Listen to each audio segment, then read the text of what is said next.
Irrigation శాఖకి గత 10 ఏళ్లుగా చాలా బలహీనపడ్డది. కొత్త రిక్రూట్మెంట్ లేదు, కొత్త ఇన్ఫ్రాస్ట్రక్చర్ లేదు, కొత్త ఇనిషియేటివ్స్ లేవు. ప్రస్తుత మన ప్రభుత్వం వచ్చిన తర్వాత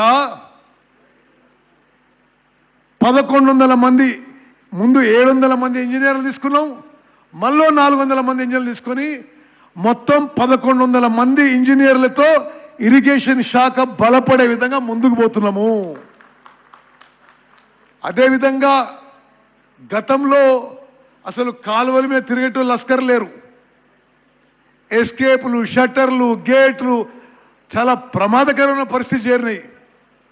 మనం అధికారంలో వచ్చిన తర్వాత, ప్రభుత్వం ఏర్పాటు చేసిన తర్వాత 1800 మంది లస్కర్లని అవుట్ సోర్సింగ్ చేసి కాలువల మీద తిరగడానికి, షట్టర్లు, గేట్లు చెక్ చేసుకోవడానికి రకరకాల చర్యలు తీసుకున్నాం.